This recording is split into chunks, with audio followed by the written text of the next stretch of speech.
Waalaikumsalam warahmatullahi wabarakatuh. Alhamdulillah wassalatu wassalamu ala Rasulillah wa ala alihi washabbihi ajmain.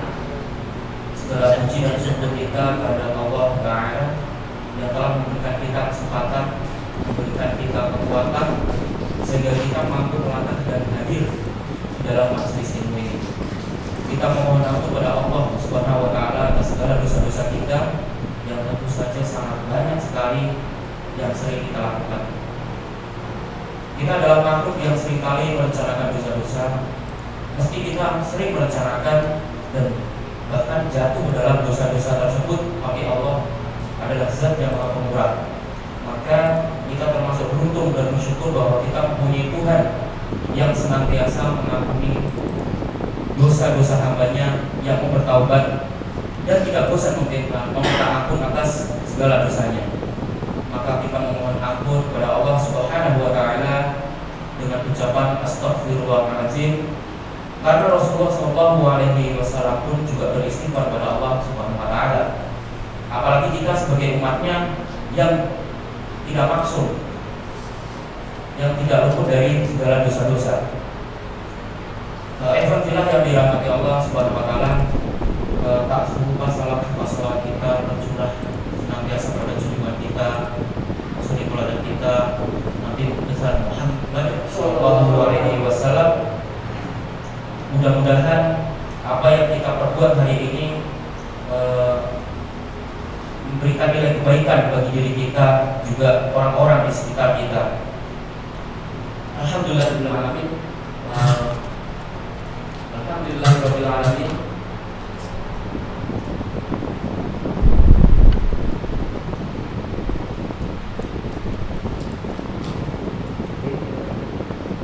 Alhamdulillahirobbilalamin.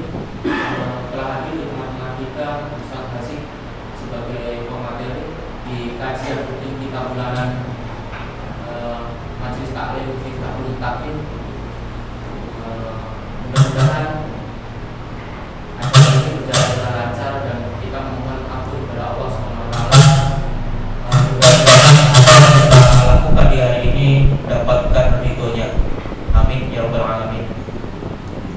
Baik, alhamdulillah rahimakumullah, sebelum acara kajian bulanan kita dimulai, terlebih dahulu kami sebagai panitia menyampaikan bahwa istri dari teman kita, guru kita, ustaz kita, yaitu Ustaz Rara, istrinya sedang dirawat di rumah sakit. Kita berdoa sejenak untuk beliau, mudah-mudahan diberikan kesembuhan.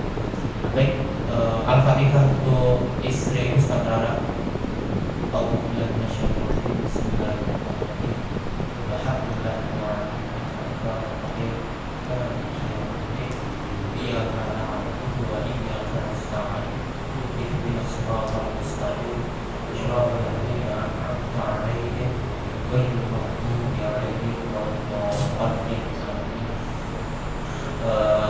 Untuk susunan acara kajian kita pada hari ini, pertama marilah kita buka dengan baca basmalah, Bismillahirrahmanirrahim. Kemudian untuk pembacaan ayat-ayat Al-Quran oleh Akhil Izzah. Kemudian yang kedua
والسماء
menyampaikan materinya.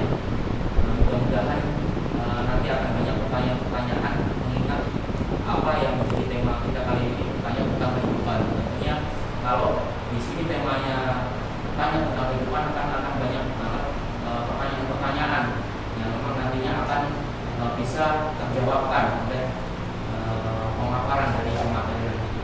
Baik, waktu dan buat sekarang kasih.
Segala puji hanya bagi Allah Rasulullah, Sang Raja Maha Besar tanpa tandingan.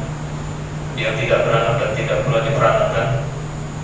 Dia tidak pernah lelah dalam mengatur alam semesta ini beserta kehidupan di dalamnya.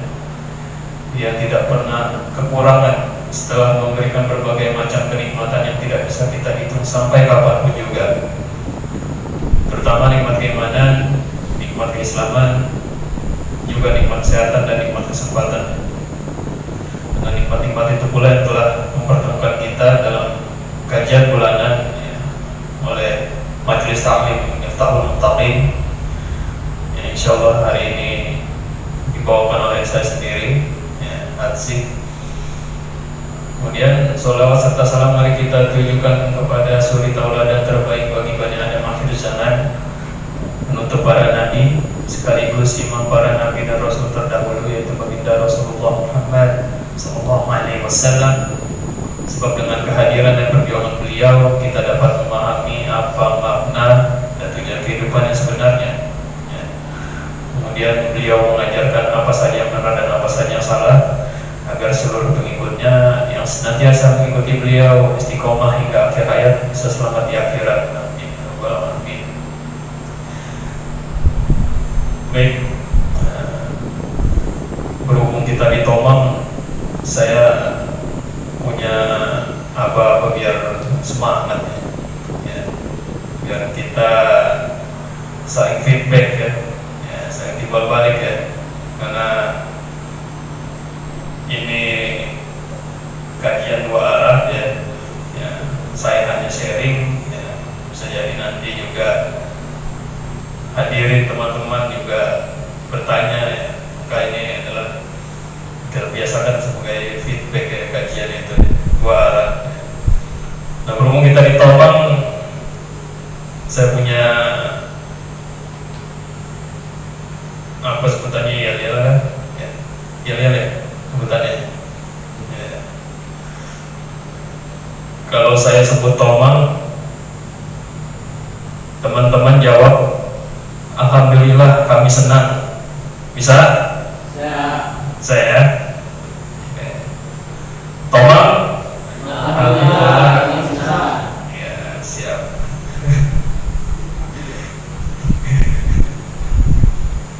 Ingat ya, nanti di tengah-tengah perjalanan nanti ya ada yel-yelnya lagi ya. Baik, alhamdulillah. Materi kali ini ya, kalau di flyer yang sudah dibuatkan itu adalah bertanya tentang kehidupan. Tapi kalau di materi ini sendiri saya buat questioning everything, bertanya tentang segala hal. ini ya segalanya buat kita. Ya, kita hidup di dunia, berbuat di dunia, ya kan. Maka ketika kita bertanya tentang kehidupan, maka kita mempertanyakan segalanya. Questioning everything. Ya. Dan tulisannya This Islam, ya, sesi. Sebetulnya ini ada angka 2 ini karena kelanjutan, ya. Materi kelanjutan dari tahun lalu kalau ada yang ingat. Ya. Ya. Materi tahun lalu itu ada yang pertama itu In a Mission over a Vision. Ya. Dalam menjalankan suatu misi untuk mencari sebuah visi. Ya. Kemudian ini lanjutannya Questioning everything. Kita mempertanyakan segalanya.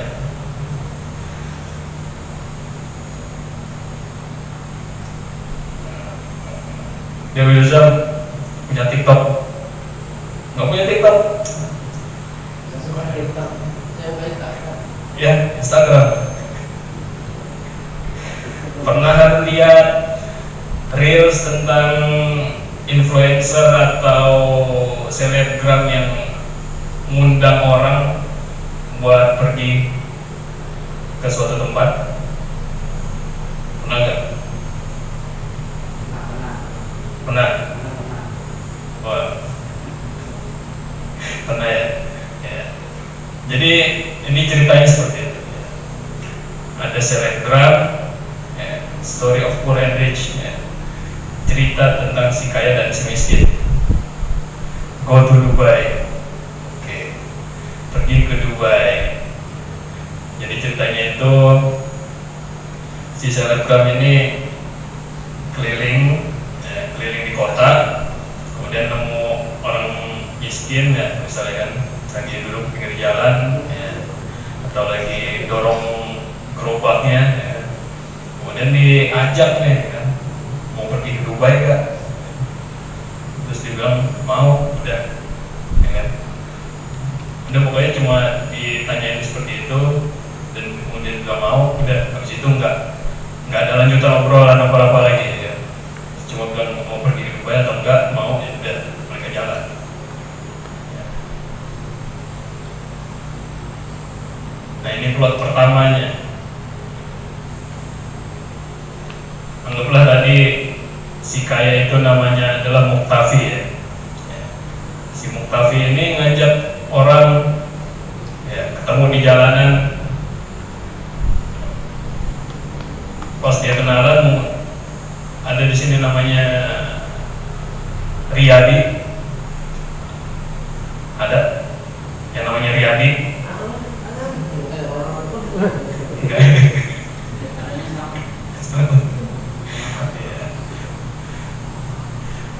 Jadi kisah pertama ini si Muktafi itu berkenal dengan Riyadi, ya. Nama lengkapnya Jadi Riyadi, ya. Ya. Mereka pergi ke Dubai. Nah, setelah pergi ke Dubai, Jadi Riyadi ini melihat banyak hal yang baru, ya. Melihat banyak hal yang baru.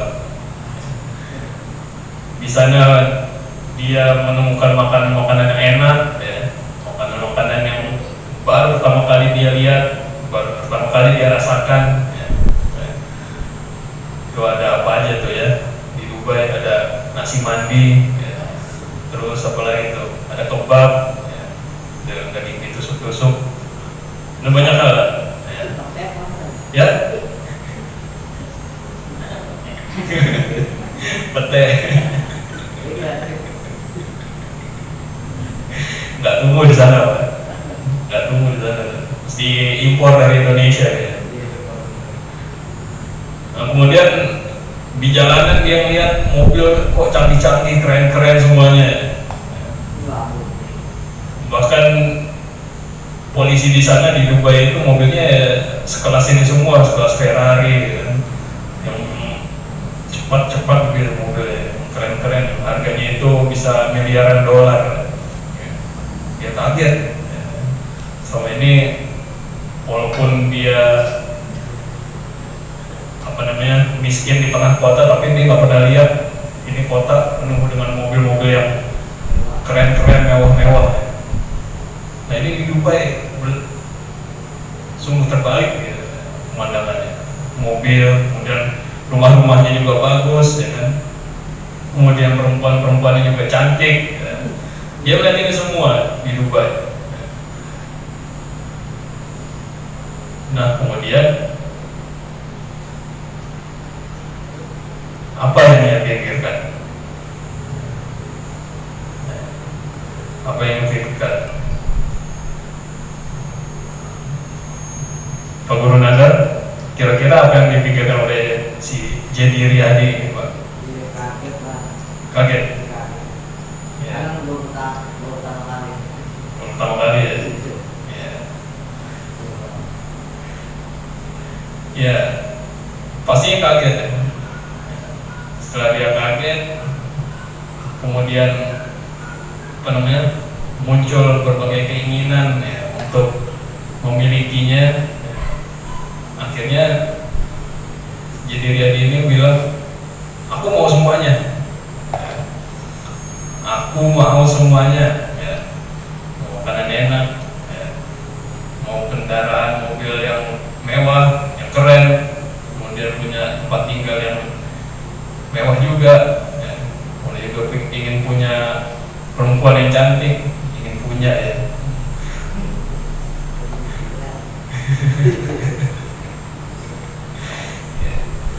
Ternyata si Jadi Riyadi ini dimodalin ya sama Muqtafi ini. Ya. Dia pergi ke Dubai bukan cuma jalan-jalan, tapi dikasih uang ya kan, dikasih uang biar dia senang-senang atau apa ya kan. Ya. Tapi intinya dia dikasih uang oleh si Muqtafi. Makanya ketika dia melihat fakta di Dubai itu, wah, menyenangkan hatinya. Ditambah lagi dia dikasih uang ya. Akhirnya dengan uang itu dia ingin gitu, ingin merasakan yang ada di Dubai. Nah ini plot pertama. Kemudian kita masuk plot kedua, masih sama, cuma beda orang. Kalau tadi Jadi Riyadi, ini di sini ada yang namanya Hartono. Dari Hartono.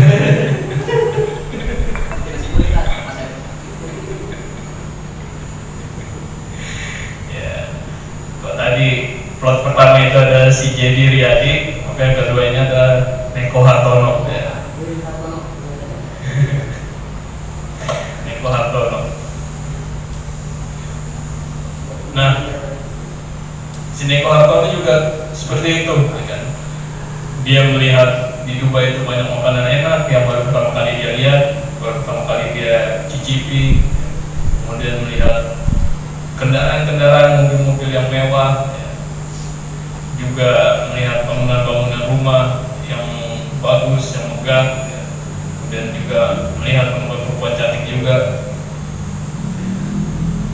Namun sama pastinya apa yang ia pikirkan. Reza, kira-kira apa yang dia pikirkan? Tempatnya mewah. Iya. Udah lagi gak? Makanannya enak. Iya.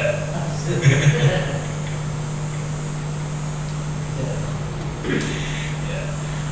Jadi Neko Hartono ini dia berpikir dengan modal yang dikasih, ya kan, kemudian dia diajak pergi ke Dubai, dikasih uang, kemudian dia mikir setelah melihat berbagai fakta yang ada,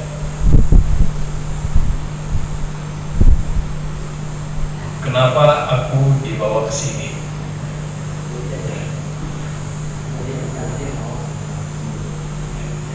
Kenapa aku dibawa ke sini?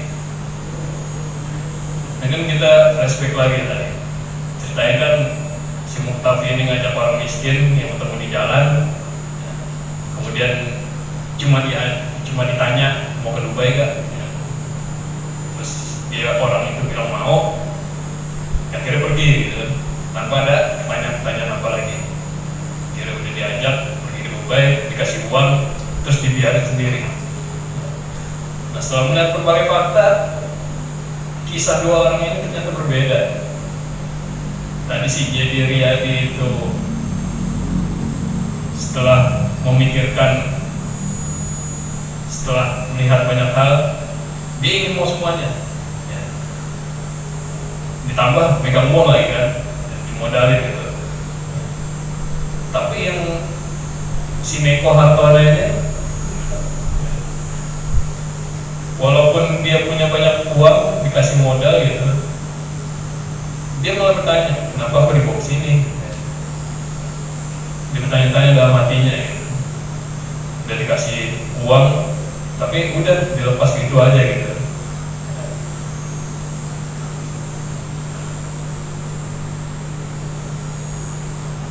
Maka ini perbedaannya. Si Jadi Riyadi orang yang act before think. Dia bergerak, dia berbuat sesuatu tanpa berpikir dulu sebelumnya. Kemudian si Neko Hartono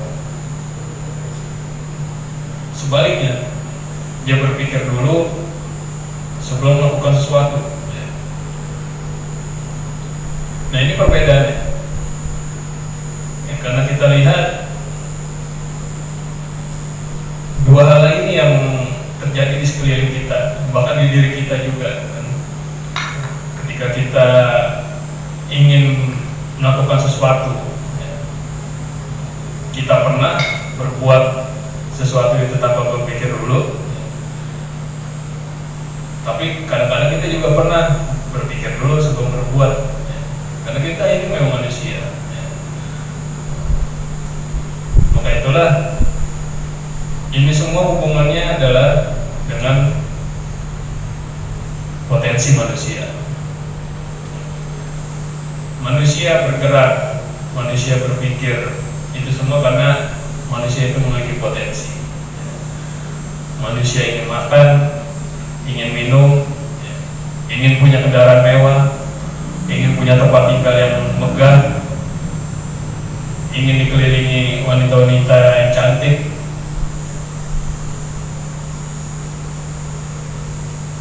Ada yang mau gak dikelilingi wanita-wanita cantik? Pak Sopri? Oh ya. Normal. Normal ya? Bayar itu kan normal. Dikelilingi doang. Dikelilingi doang, belum tentu dia apa-apain. Tahu dikebukin. Itu doang ya, kelilingi air. Ayah air. Ya.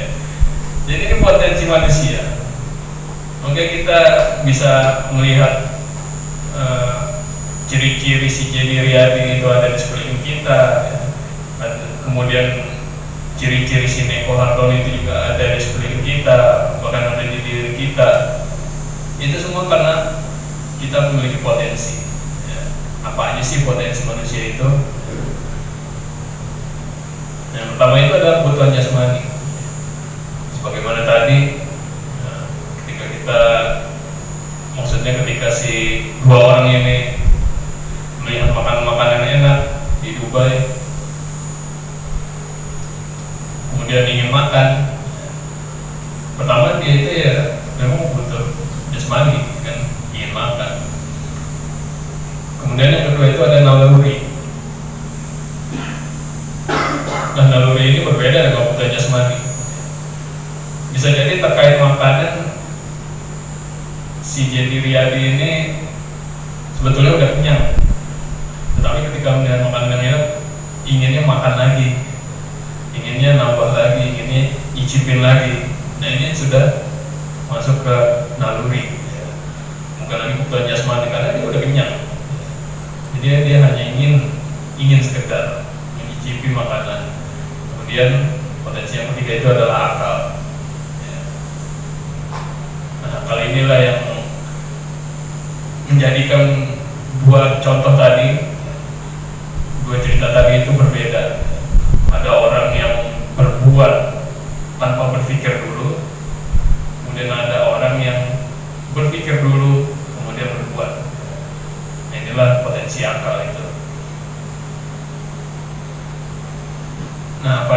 kebutuhan jasmani itu ciri-cirinya yaitu pemicu dari dalam diri.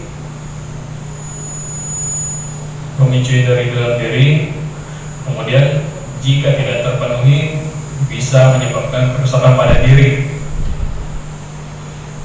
Itu tadi misalnya, misalkan kita lapar, si jadi Riyadi itu lapar, punya uang, kemudian lihat toko makanan, wah enak nih, ngantri kayaknya. Ya udah dia masuk, dia beli makanan, misalnya nasi mandi dengan apa namanya kambing guling, atau khas Dubai, khas Timur Tengah. Nah, setelah makan kenyang, ya sudah selesai. Itu pemicunya itu sudah hilang, rasa laparnya itu sudah hilang. Kemudian dia minum, rasa hausnya sudah hilang. Nah itu kebutuhan jasmani, ya. Pemicunya dari dalam diri, ya. Kemudian setelah makan, setelah minum, dia ngantuk, ya dia pergi tidur. Si jadi Riyadi ini, nah, ini pemicu dari dalam kebutuhan jasmani, ya, makan, minum, tidur, kemudian buang hajat. Nah ini kebutuhan jasmani, pemicunya dari dalam diri. Kemudian selanjutnya ada naluri. Naluri ini karakteristiknya itu adalah dari luar, pemicunya itu dari luar, bukan dari dalam diri. Kemudian jika tidak terpenuhi akan memunculkan perasaan negatif pada diri. Misalnya seperti tadi, pemicu dalam diri sudah hilang, si jadi Riyadi udah kenyang, tapi dia setelah keluar dari toko, dia lihat ada stand es krim. Nah itu dia kepengen, ya, pengen merasakan. Nah itu pemicunya dari luar. Ketika si jadi Riyadi ini melihat es krim, dia tertarik, ingin merasakan. Nah itu naluri, pemicunya dari luar, bukan dari dalam. Walaupun sama-sama makan, bukan berbeda, pemicunya dari luar. Nah kalau tidak terpenuhi, Cari yang murah. ya kalau orang lapar, nggak makan berhari-hari, itu bisa dipastikan ujung-ujungnya kematian. Dipastikan ujung-ujungnya kematian.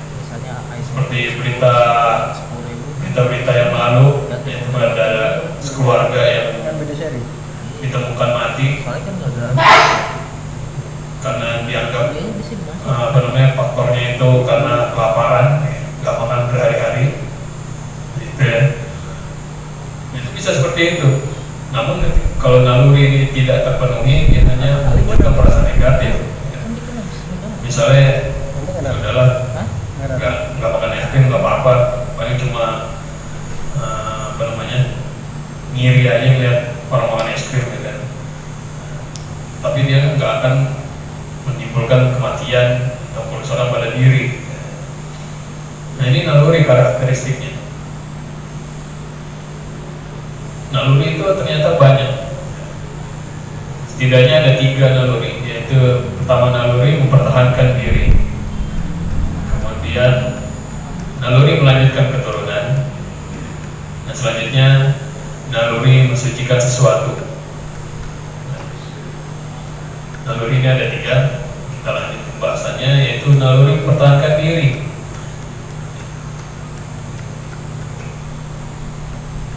Kok gambarnya ada orang megang uang ya Pak ya? Kira-kira kenapa tuh? Kok gambarnya orang megang uang, padahal naluri mempertahankan diri?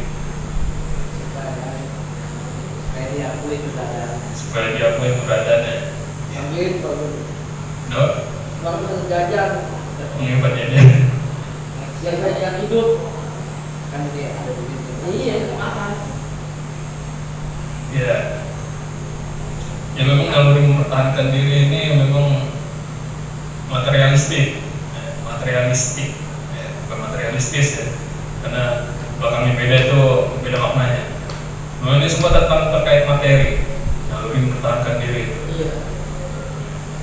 Bagaimana dia ingin bertahan hidup di dunia hari ini yang apa-apa uang,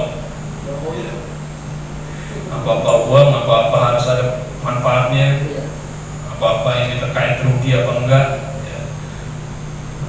Maka wajar ketika mempertahankan diri itu semuanya terkait materi. Bagaimana dia bisa nyari uang, akhirnya dia bekerja,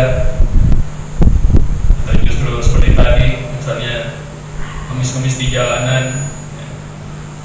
Atau seperti tadi lagi apa namanya, nyari influencer buat konten ya, biar dikasihani gitu kan. Nah itu kan bagaimana seseorang itu mempertahankan diri agar bisa memenuhi kebutuhannya di dunia. Bagaimana nyari uang, entah itu caranya baik ataupun salah ya. Tetapi itu terkait naluri mempertahankan diri, dan itu sifatnya memang materi sekali ya. Kemudian selanjutnya naluri melanjutkan keturunan. Seperti tadi dicontoh si Jadi Riyadi ini ketika melihat perempuan cantik, dia ingin memilikinya. Nah bagaimana dia memilikinya itu ya entah caranya seperti apa ya. Karena kan dia dikasih duit, dikasih modal gitu kan, tapi ya terserah dia caranya gimana ya.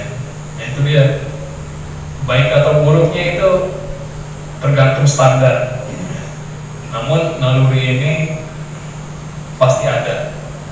Naluri ini ada dalam diri manusia dan itu tidak bisa dibunuh, tidak bisa dihilangkan, hanya saja bisa diatur bagaimana penyaluran nalurinya.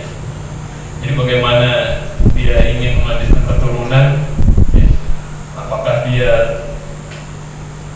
mengekspresikan nalurinya itu dengan menjadi seorang gay misalnya, atau menjadi transgender ya. Di hari ini yang makin parah ya, semakin parah kondisinya ya, terkait isu LGBT HQ plus banyak lah pasti ada. Nah itu bentuk ekspresinya, bentuk ekspresi dari naluri melanjutkan keturunan ya. Bentuknya itu ya salah satunya itu cinta ya. Makanya LGBT itu slogannya itu apa? One love ya kan? Satu cinta, one love.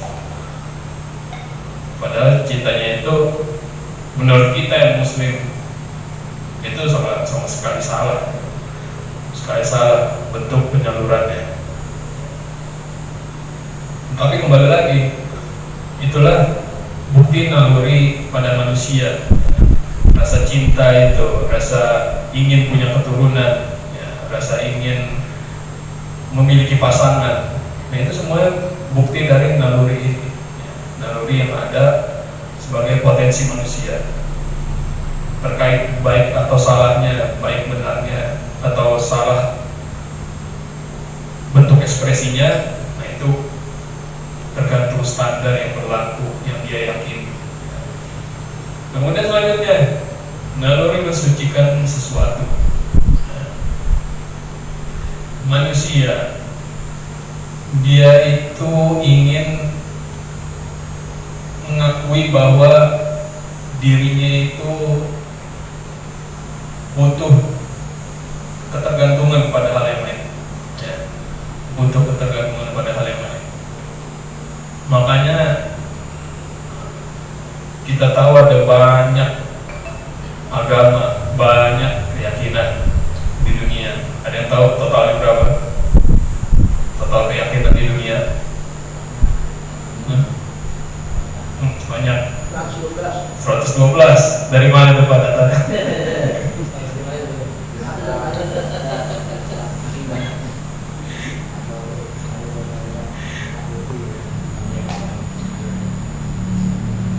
Kan kalau agama yang diakui di Indonesia ada berapa? 5. Apa itu Pak?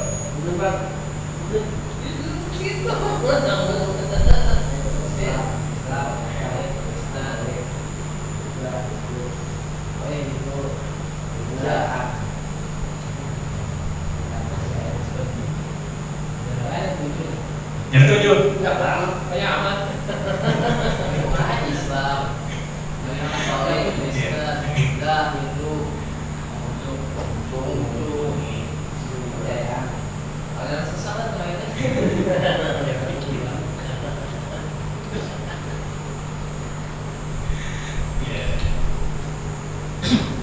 Awalnya 5 ya. Kalau yang paling diakui itu awalnya 5 benar tadi. Saya sekolah 5. Iya. Sekolah kan udah tahun berapa masuk di sekolah? Bentar lagi yang putih. Iya. Bentar lagi nambah lagi. Kalau ateis gimana? Ya. Masuk ya? Apa? Kalau ateis Ateis kan bukan agama. enggak. Bukan agama, itu keyakinan. Yang tadi kan yang saya tanyakan agama yang diakui di Indonesia ada berapa? Kalau menurut Bapak yang sekolahnya entah kapan itu udah lama ya. 5 ya. Ya mungkin ada update lagi Yahudi mungkin masuk lagi bentar lagi. Nah itu bukti bahwa agama-agama itu memang bentuk ekspresi dari manusia. Bentuk ekspresi dari manusia itu karena manusia itu sejatinya dalam dirinya dia itu merasa lemah, dia itu merasa butuh ketergantungan terhadap sesuatu hal yang lebih tinggi derajatnya, lebih suci anggapannya. Makanya agama di dunia itu ya banyak, apalagi keyakinan. Keyakinan justru lebih banyak lagi. Ada yang nyembah matahari, itu kan agama Shinto ya kan, di Jepang. Ada yang nyembah pohon, itu kan keyakinan. Kita sebutnya mungkin animisme lah. Nyembah pohon, nyembah sapi. Oh, jangan. Siapa yang nyembah sapi di sini? Kami.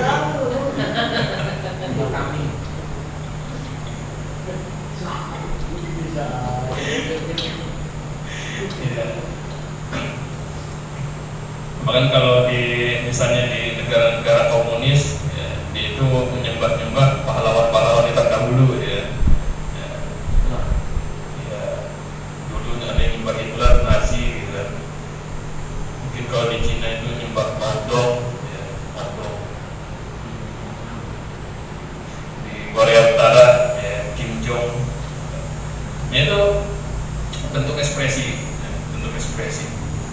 Tapi itu kembali lagi bahwa entah itu benar atau salah, namun itu membuktikan bahwa manusia itu sejatinya ingin mensucikan sesuatu, karena dia itu merasa dirinya itu lemah, butuh ketergantungan terhadap hal yang lebih tinggi, lebih dianggap suci baginya. Ya. Itu naluri mensucikan sesuatu.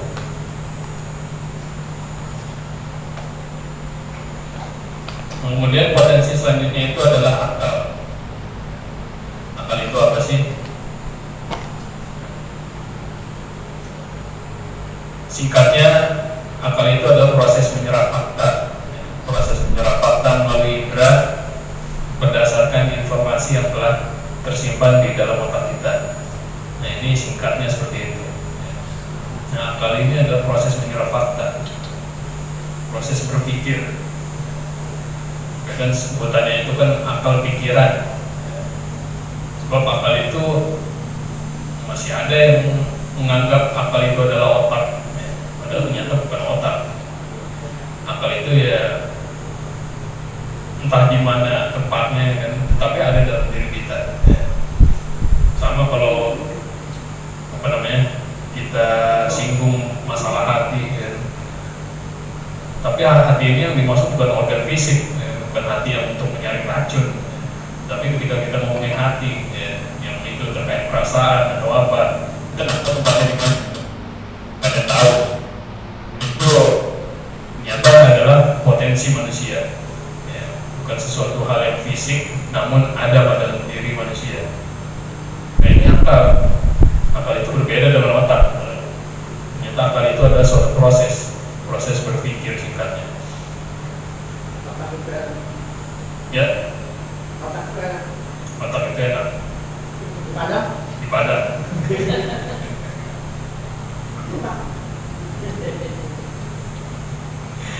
Ya, dibully. mulai ya. Nah jadi potensi manusia ini yang membedakan, ya, yang nantinya menentukan bagaimana itu manusia memilih standar bagi dirinya. Ya. Kayak tadi si Jadi Riyadi ini dia ingin segalanya, ya, mumpung ada dana, mumpung ada modal, mumpung ada uang yang dikasih dari orang kaya buat dia, kemudian dia melihat sesuatu yang enak-enak yang dia belum pernah rasakan sebelumnya, maka dengan akalnya itu dia langsung tanpa pikir panjang lagi, ya, tanpa tedeng-aling-aling lagi, dia langsung beli, ya kan, milikin, ya, bayar,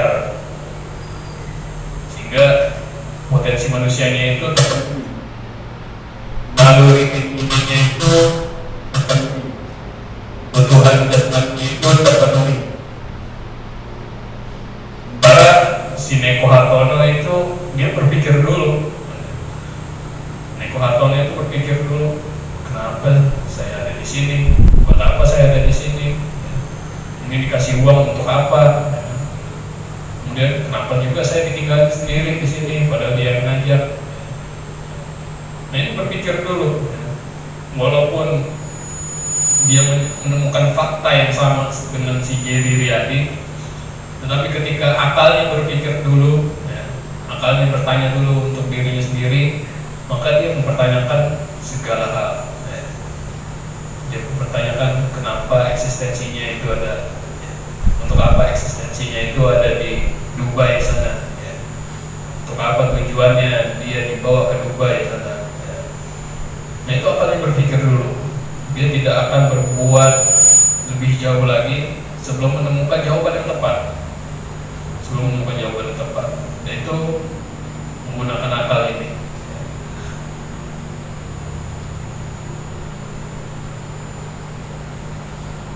Nah ini pelajarannya, ya.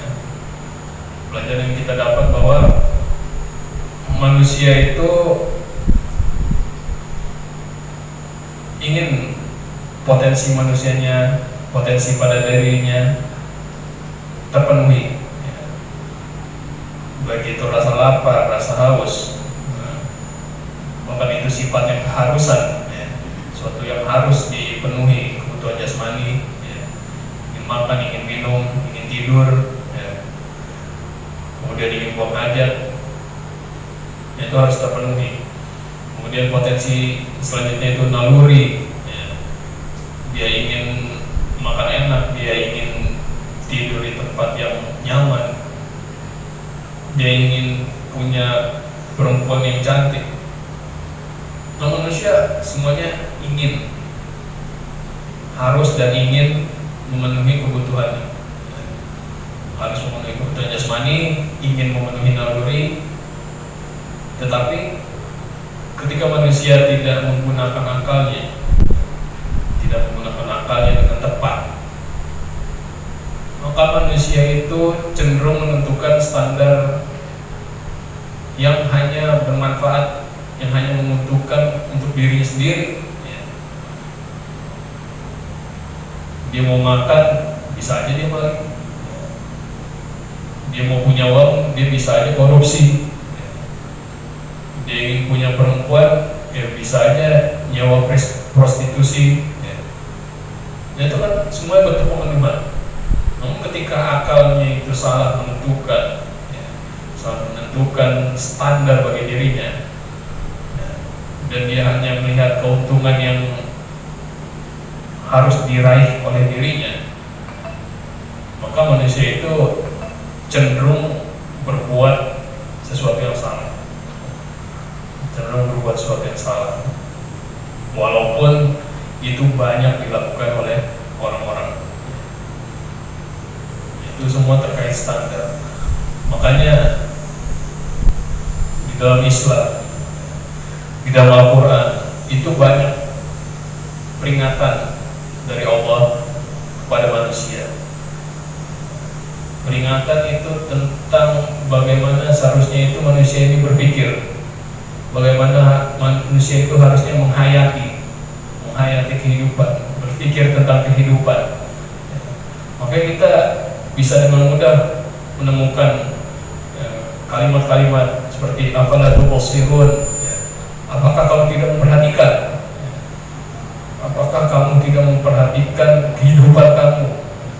Apakah kamu tidak memperhatikan bagaimana kamu berbuat di dunia? Kemudian afala tasma'un, apakah kamu tidak mendengarkan? Apakah kamu tidak mendengarkan nasihat-nasihat yang ada di sekitarmu? Apakah kamu tidak mendengarkan ayat-ayat Allah yang datang kepadamu? Kemudian afala ta'qilun, apakah kamu tidak memikirkan? Apakah kamu tidak memikirkan apa yang sudah kamu perbuat? Apakah kamu tidak memikirkan apa yang sudah kamu lakukan di kehidupan ini? Jadi banyak, kurang lebih itu ada 70-an di dalam Al-Quran itu, ayat-ayat yang mengajak, bahkan memerintah, mengingatkan manusia itu untuk menggunakan potensi dirinya itu secara benar. Manusia itu disuruh memperhatikan kehidupannya, manusia itu disuruh mendengarkan apa yang ada di sekitarnya, manusia itu disuruh memikirkan kenapa dia ada di dunia. Ini banyak ya. Salah satunya itu Allah berfirman, inna fi khalqis samawati wal ardi wa ikhtilafil laili wan nahar la ayatil ulil albab. Sesungguhnya di balik penciptaan siang dan malam,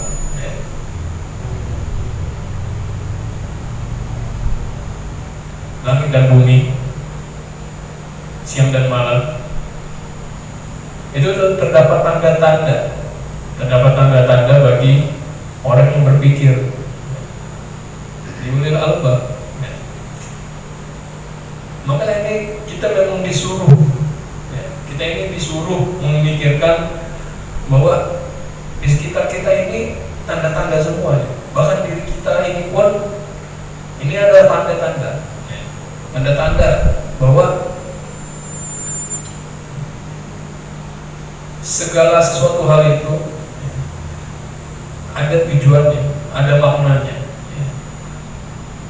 Bumi itu diciptakan untuk apa, itu ada tujuannya. Langit itu diciptakan itu ada tujuannya.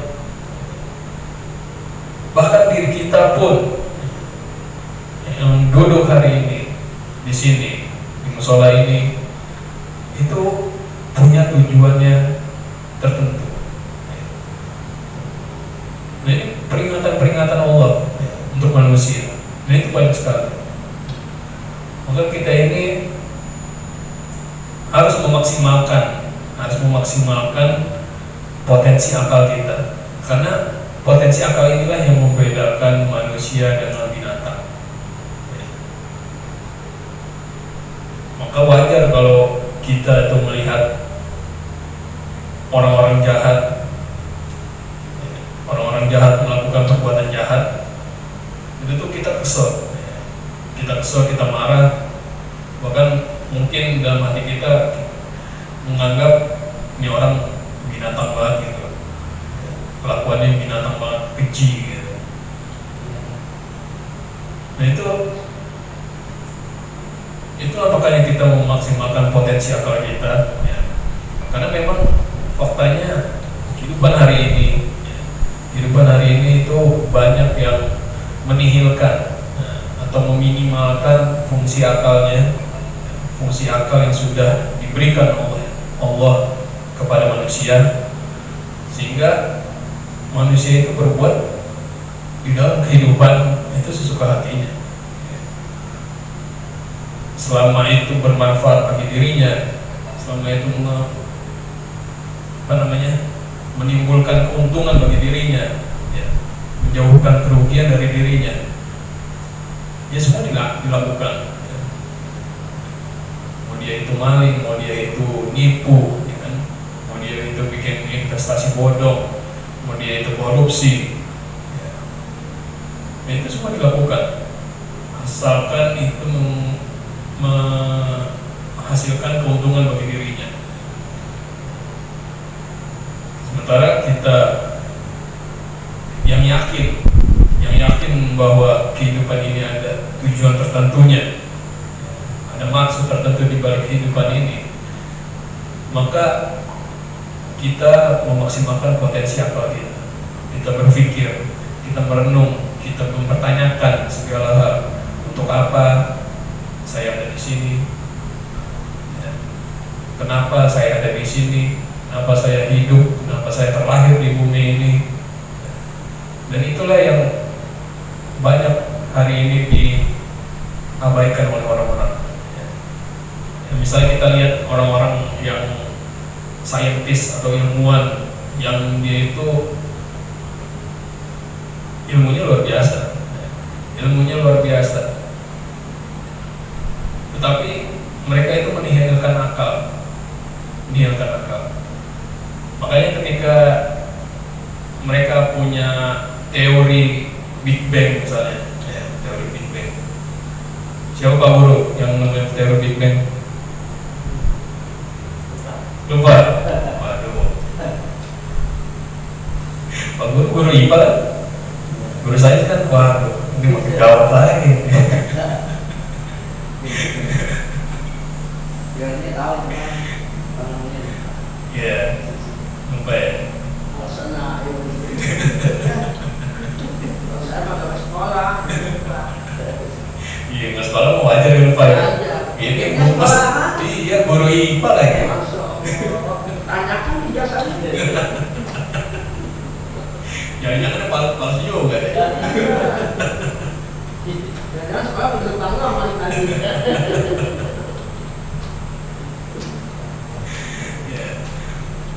Misalkan teori Big Bang, ya kan? Mereka menemukan teori Big Bang.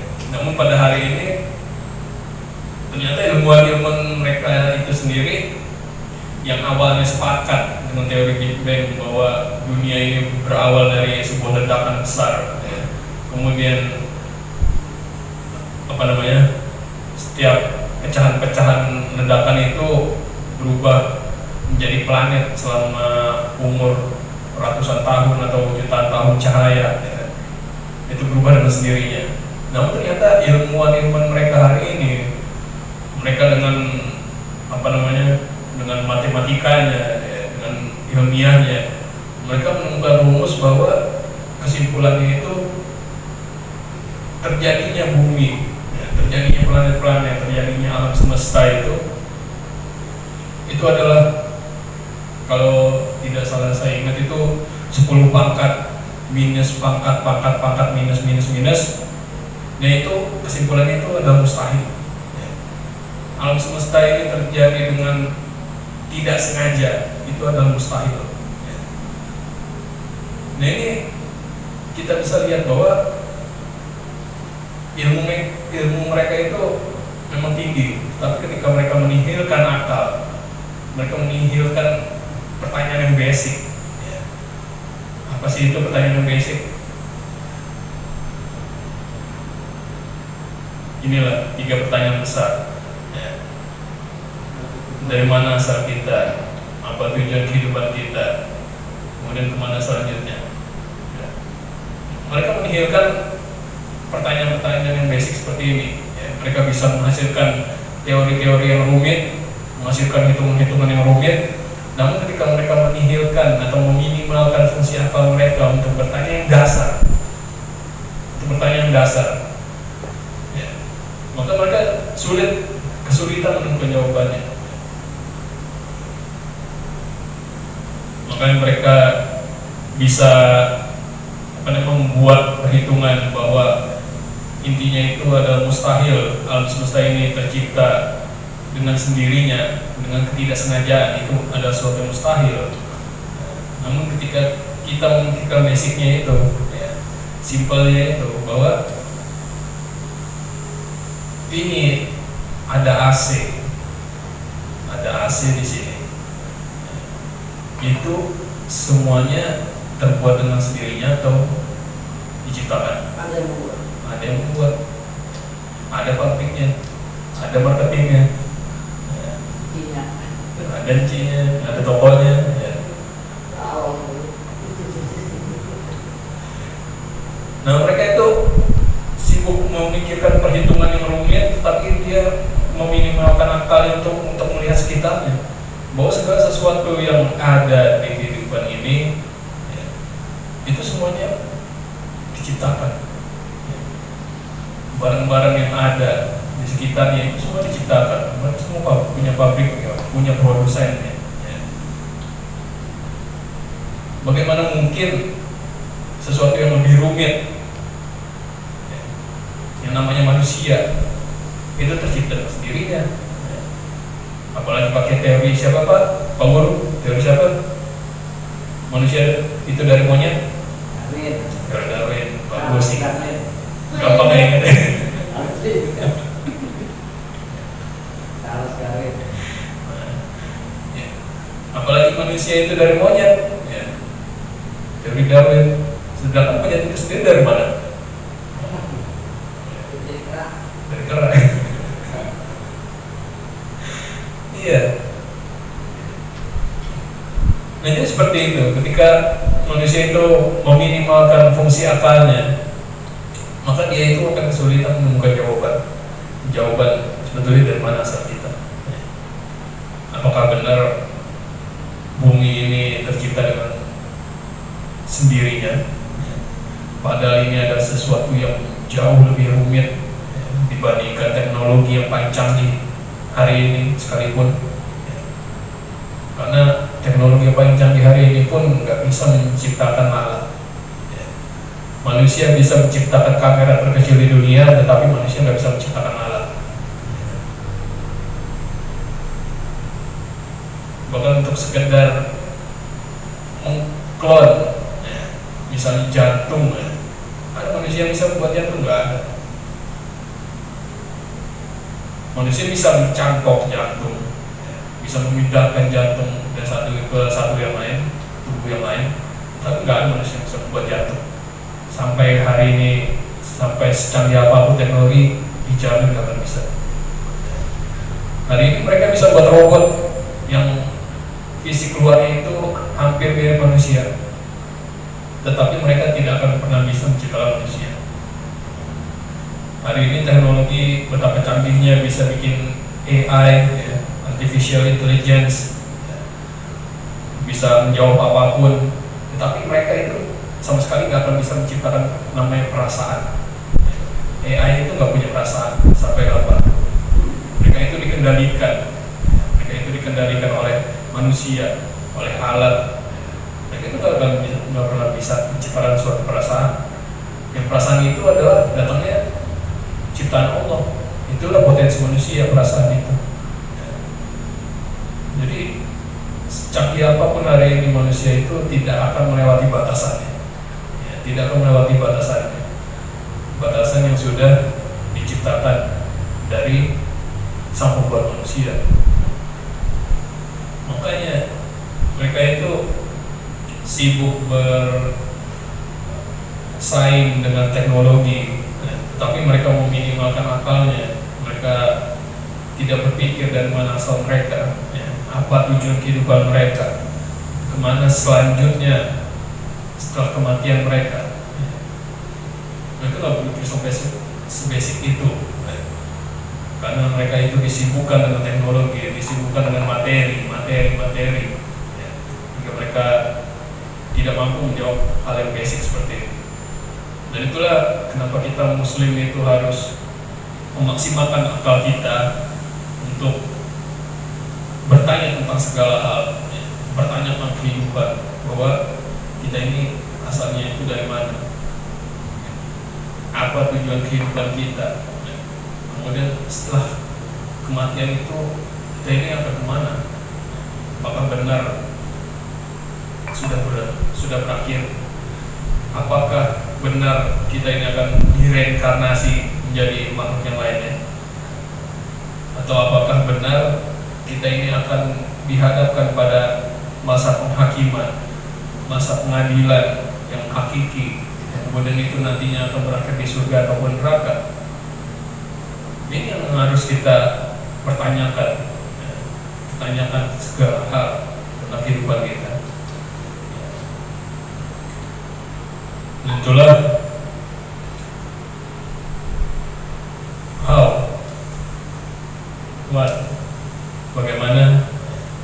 bagaimana kita membuktikan pertanyaan-pertanyaan tadi,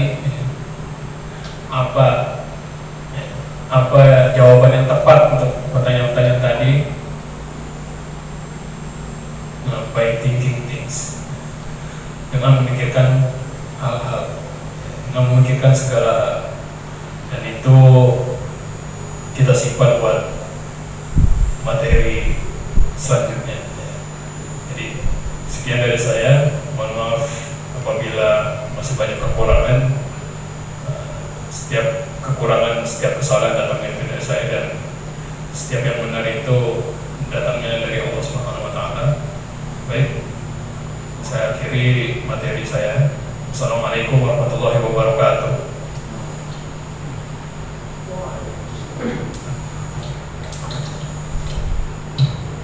Alhamdulillah,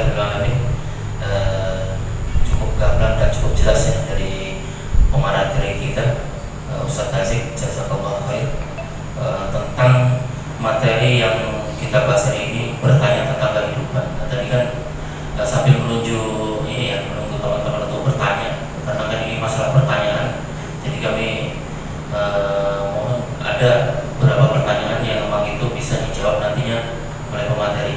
Nah, sambil menunggu dari teman-teman nih, ada sedikit yang kami tanyakan juga, Ustaz, mengenai kaum LGBT itu kan semakin hari kan semakin marah, bahkan mereka itu semakin ngotot banget untuk melegalisasi hukum agar perkawinan sesama jenis itu dilegalkan di Indonesia.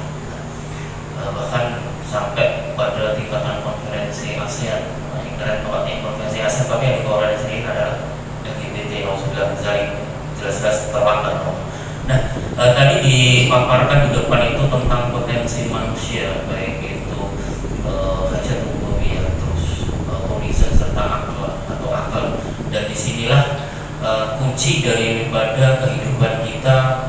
Kalau manusia benar atau enggaknya itu diukur dari akal kita. Jadi tadi sudah dijelaskan bahwa akal itu informasi sebelumnya, panca indera serta otak kita ya. Jadi melalui proses berpikir itu kemudian kita itu diharapkan mampu memahami hakikat daripada hidup kita serta memaksimalkan potensi yang ada dalam diri manusia itu sendiri. Nah, kaum LGBT ini kan menganggap bahwa dia itu seolah-olah diintimidasi atau mungkin dicemooh, bahkan dibenci sama orang-orang yang memang sebenarnya mereka itu salah dalam persepsi, bahwa mereka itu mengaku bahwa LGBT itu adalah sebuah penyakit atau bahkan genetiknya itu berupa keturunan gitu ya. Nah, ini ternyata setelah diselidiki secara medis ini bukan sebuah penyakit kan gitu. Jadi ini juga bukan sebuah keturunan juga gitu. Jadi emang ini semata-mata adalah bersumber daripada kesalahan berpikir mereka, sehingga itu mengakibatkan sebuah disorientasi seksual kan gitu ya. Nah, ketika kita memahami daripada LGBT ini, tentunya harusnya mereka itu kan mempunyai agama minimal.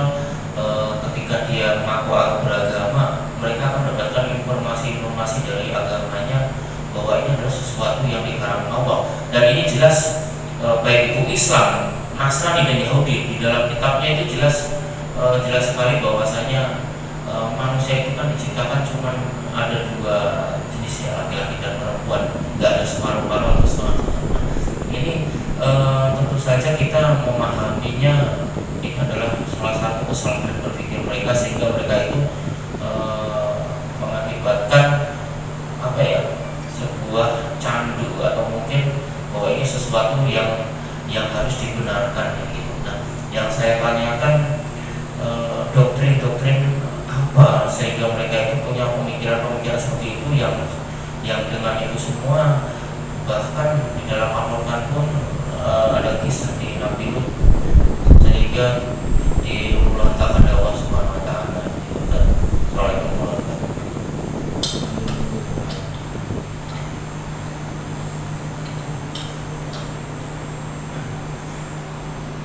Ya, kalau masih seputar materi tadi, ya, kan pertanyaan terkait dengan naluri, ya. Tepatnya itu lebih naluri, jatuhnya itu naluri melanjutkan keturunan. Adapun bagaimana mereka ingin melegalkan itu, yaitu jatuhnya ke naluri mempertahankan diri. Bagaimana agar LGBT itu sah, ya. Itu menjadi aktivitas yang legal di berbagai negara. Memang seperti tadi, ketika kita membicarakan naluri itu sifatnya adalah keinginan, ya. Sifatnya itu keinginan. Makanya mereka itu berdalih, kaum LGBT itu berdalih dengan apa yang mereka rasakan itu adalah penyakit, atau apa yang mereka rasakan itu memang faktor keturunan. Itu ternyata dijawab, salah, itu bukan suatu penyakit, ya. Penyakit mental mungkin ya. Tapi penyakit yang berhubungan dengan virus ataupun bakteri ataupun dengan gen itu terbukti bukan, ya. Terbukti salah. Nah, jadi memang naluri itu yang ingin memenuhi, pemenuhannya orang-orang yang ingin menjadikan disorientasi seksualnya itu menjadi suatu kebolehan, ya. Itu memang semua banyak sekali faktor, ya. Dibilang doktrin juga bukan sesuatu yang dipaksakan, ya. Tetapi memang itu sifatnya memang mencuci otak juga, ya kan? Karena kan ya memang faktanya itu, kalau dibilang doktrin yang secara terang-terangan, secara terbuka hari ini, ya bukan. Karena kita tahu bahwa segala konten yang berbau LGBT, HQ, itu semuanya konten-konten yang terselubung semua, bukan doktrin yang nyata, ya, seperti doktrin agama, ya, yang memang terang-terangan mengajarkan bahwa yang misalkan dalam Islam Allah itu ya satu, kita itu satu, kan. Jadi sebenarnya bahasanya itu bahasa doktrin, bahasa yang menjustifikasi bahwa yang pencipta itu ada, kita itu satu, pencipta itu namanya Allah. Sementara doktrin LGBT itu ya semuanya sifatnya halus, ya. Sifatnya itu terselubung, baik itu di konten-konten yang animasi, ya, atau konten-konten di film-film, di iklan-iklan, itu kan semuanya sebetulnya ada. Itu semuanya ada konten-konten terselubung, ya. Doktrin-doktrin terselubung, dan itu justru yang lebih mempengaruhi psikologi. Saya sendiri bukan orang kesehatan, bukan orang psikologi, tapi saya memang ya, sebagai sebagai manusia itu kita harus belajar banyak hal, terutama tentang itu salah satu psikologi. Memang hal-hal yang terselubung itu jauh lebih mudah diterima, lebih mudah efektif diterima oleh banyak orang, dan itu ternyata sudah dimulai dari kita lahir. Doktrin-doktrin seperti itu yang terselubung itu ya sudah ada sejak kita lahir. Dari kita lahir udah dicepokin itu doktrin-doktrin terselubung itu ya. Dari tontonan, dari kabar-kabar yang tersiar ya, dari banyak konten-konten yang ada, itu semuanya ada konten-konten yang terselubung maknanya ya, entah itu LGBT ataupun hal-hal yang bersifat negatif lainnya, itu sangat banyak sekali ya. Jadi memang faktanya tidak ada doktrin yang langsung terjun gitu, kamu itu harusnya jadi gay gitu. Oh kamu ini cocoknya jadi lesbian, nggak ada yang kayak gitu kan Pak ya? Iya, semua terselubung, nggak ada. Dan yang terselubung ini yang justru lebih berbahaya, karena memang sangat efektif mempengaruhi psikologi orang. Dan itu secara sadar, secara tidak sadar, makanya banyak hari ini yang mengaku Islam tetapi justru support LGBT, mendukung walaupun dia sendiri bukan pelakunya ya, walaupun dia sendiri bukan pelakunya tapi banyak yang mendukung. Itu semua memang itulah efek, salah satunya itu efek doktrin terselubung itu sendiri, ditambah naluri manusia ya, ditambah pemikiran yang hari ini harus liberal, harus bebas suka hatinya, orang bebas berpendapat, orang bebas beragama, orang bebas berbuat. Kemudian pemikiran-pemikiran lainnya yang sifatnya mungkin toleransi ya, terkait toleransi, bahwa ya udah orang mau berbuat apa biarin aja sih, yang penting gak ganggu kita gitu. Padahal sejatinya dia aja belum kena korbannya ya, dia aja belum jadi korbannya gitu. Dia bisa ngomong kayak gitu karena dia bukan jadi korbannya ya. Padahal kalau udah jadi korbannya udah gak ada yang nolongin.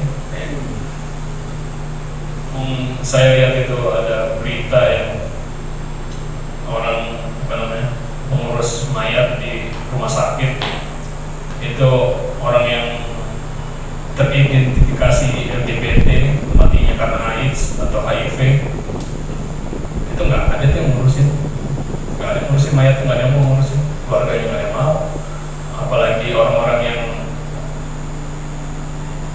misalkan pasangannya sendiri nggak mau. Nah itu kemana yang teriak-teriak toleransi ya, pegiat HAM yang yang membela LGBT ya.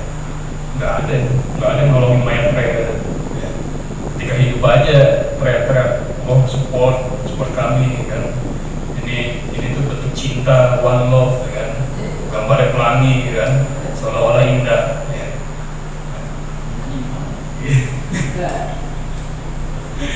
Ya, mungkin jadi seperti itu.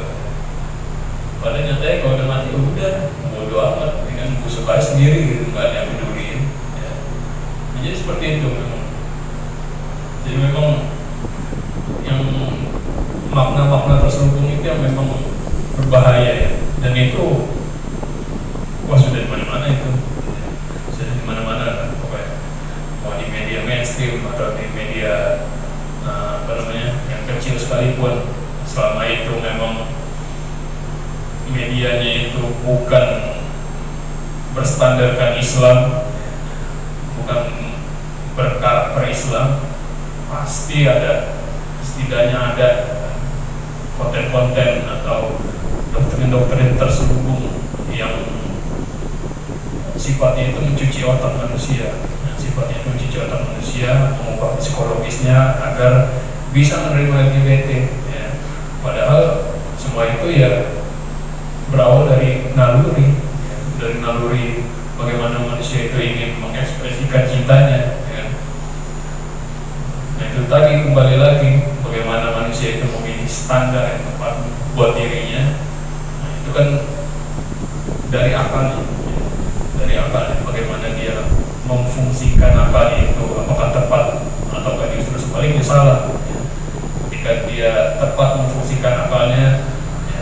nilai kehidupan, maka sudah bisa dipastikan dia tidak akan membela atau bahkan menyakiti kelakuan LGBT. Ya. Ketika sebaliknya itu salah, ya wajar dia menerima bakal menjadi pelakunya, ya kan? Jadi pelaku LGBT. Jadi seperti itu. Memang ini semua terkait naluri. Ini semua hanya berawal dari keinginan yang menjadi pilihan. Menjadi pilihan, dan itu berdasarkan standar apa yang diingini. Ketika standar liberalisme itu yang dia yakini bahwa hidup itu sesuka hatinya, kan? Hidup itu semau saya, ya udah, saya mau pasangan sama laki kek, mau sama perempuan kek, mau sama binatang kek, mau sama kuning kek, ya, itu semua terserah saya. Itu banyak memang bagaimana manusia ini harusnya memfungsikan akalnya dengan tepat. Itulah yang memang akan mempengaruhi ke depannya bagaimana seseorang itu menjalani kehidupan. Baik, atas jawabannya, sambil memancing teman-teman yang hadir di kajian rutin bulanan Miftahul Muttaqin, kalau ada yang mau ditanyakan bisa langsung angkat tangan. Jangan nyerah tapi angkat tangannya. Angkat tangan maksudnya mungkin ada pertanyaan yang atau unek-unek yang dibicarakan atau dibahas, atau mungkin gini, saya itu punya teman saya itu posturnya laki-laki tapi gemulai. Terus dia itu gak nikah, tapi dia gak suka sama wanita, tapi juga gak suka sama laki-laki gitu.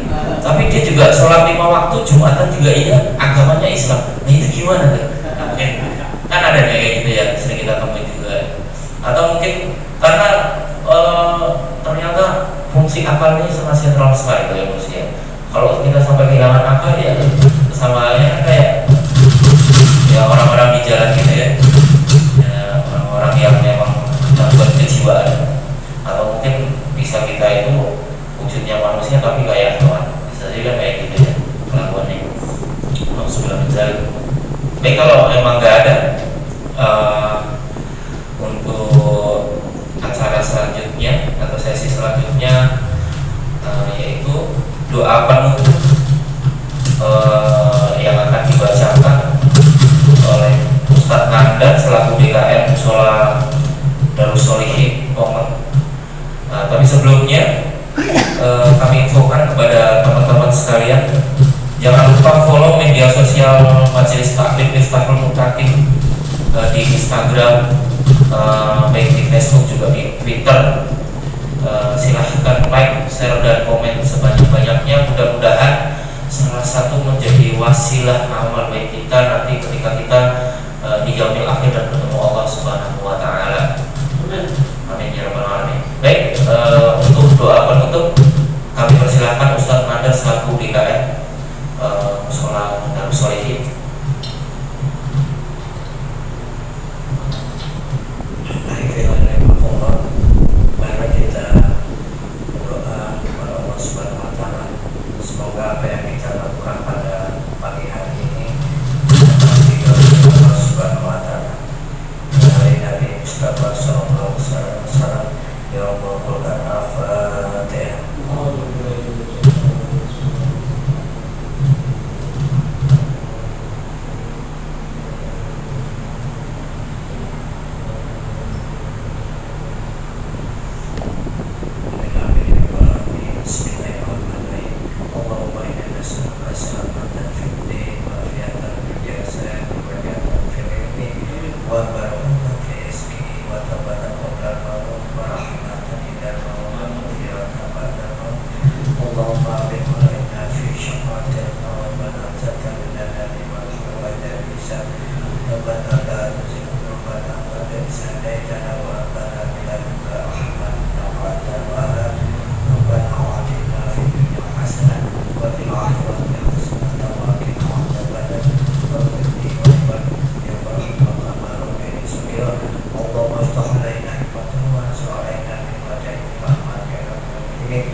Alhamdulillah, jazakallah khair Ustaz Nanda selaku DKM Mushola Darussolih. Terima kasih atas segala supportnya. Kami segenap panitia dari Majelis Taklim Miftahul Taklim mewakili teman-teman semuanya mengucapkan banyak terima kasih atas ini support tempatnya juga segala macam yang telah disediakan kepada kami. Mudah-mudahan menjadi amal baik semuanya di kami lahir. Juga untuk Ustaz Hasik selaku pemateri, jazakallahu khair juga telah memakarkan materi kepada kita semua di kajian rutin bulanan Miftahul Taklim. Mudah-mudahan untuk kedepannya akan semakin menarik lagi materinya, dan tentu saja diharapkan bagi teman-teman yang hadir untuk membawa kontakannya masing-masing agar semakin ramai kajian kita di bulan-bulan berikutnya. Dari kami, wabillahi taufiq wal hidayah. Wassalamualaikum warahmatullahi wabarakatuh. Mari kita tutup acara kajian kita hari ini dengan istighfar dan doa kepada Allah. Astagfirullahaladzim. Subhanallah wa bihamdihi, asyhadu an la ilaha illallah.